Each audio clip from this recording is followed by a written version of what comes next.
Let's talk metrics, friends. Now, ROAS gets a lot of heat from retail media buyers for good reason. Although it's easy to calculate and compare performance across retailers, we all know that ROAS is a very blunt instrument.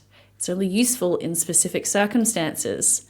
And so there's a lot of interest in alternative metrics that can tell more of the story about your retail media buying effectiveness. This is both for the internal media buying team and for internal communications within the organization.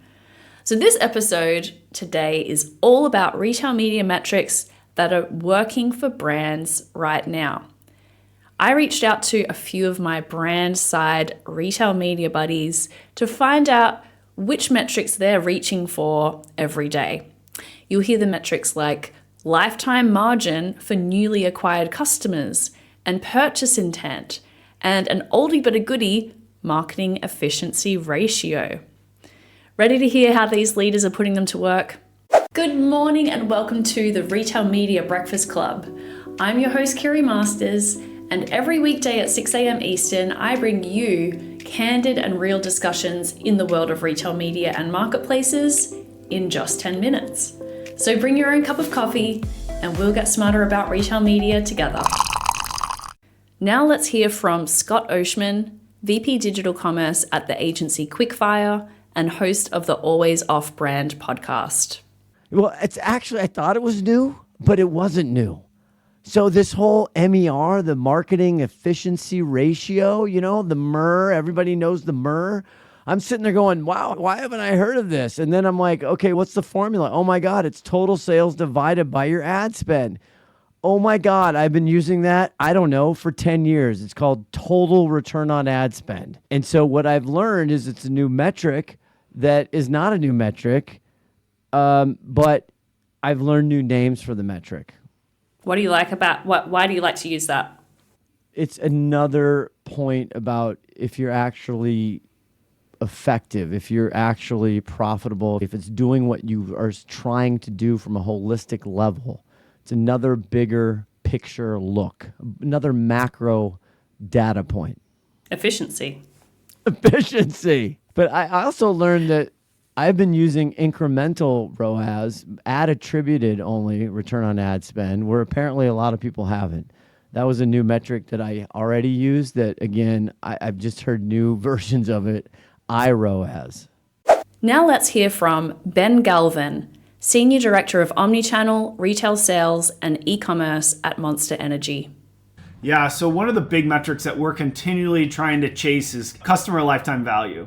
That acquisition source is a continued focus and as always has new aspects to tracking. It's not just about the initial purchase, but understanding the long-term value of customers acquired through specific retail media channels. Tracking this can help us refine strategies for sustainable growth. It would be so powerful if a brand came out with a new product, could ultimately test and learn off of the trial consumers that it gets, and then ultimately track that consumer's purchasing behavior over the next 1 year, 2 years, 3 years to see what that initial investment costs to get the consumer to try it. And then you see the lifetime value from it. I think every brand, beverage, CPG, grocery, everyone is going after. And we're some of the big components of how we're looking at tracking metrics. And this is a new one that we are still trying to wrap our head around.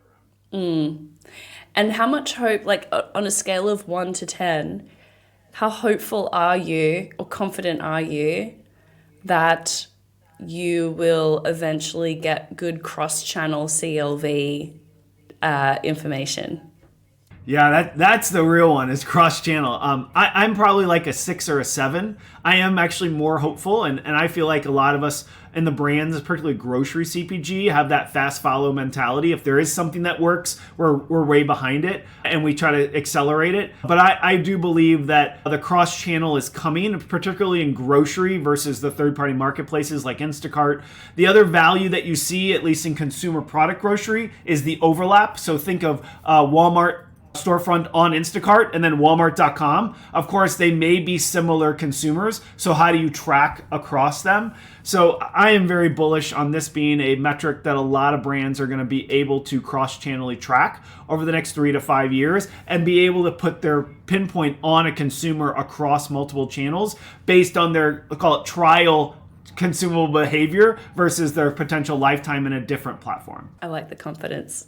Yeah, it's got to happen, Kiri. I mean, the reality is like this is a value that every marketer and salesperson can agree upon. I mean, the commercial organization and marketing aside, they can get together on this. Yeah, there's a lot of money to be made by... Yeah, think of the customer acquisition costs we all pay to get that consumer, in this case, to try one can first. Now let's hear from Darren Silverman, SVP of Digital Commerce and Media at Petmate. We have been looking at a metric called purchase intent through a partner called McMullen, which I think you're familiar with. We use their links across our social media ads, our own website, PDPs, and it's great to see which retailers, basically, if you're not familiar with it, gives consumers a choice of retailer to purchase the product, ensures that it's in stock.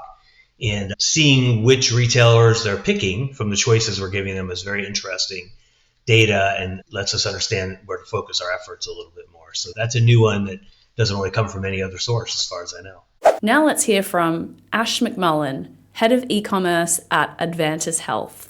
So I don't know if this is necessarily new news, but search volume frequency has been a big one for us as we prioritize more and more this integrated marketing to drive e-com, like encompassing everything from not just media we buy from Amazon, but everything else. So if we're running a social campaign, we'll measure branded search volume via like Helium 10, for example, to measure the impact of the awareness that we're driving. And if people are searching the brand at a higher frequency than they were before the campaign was activated.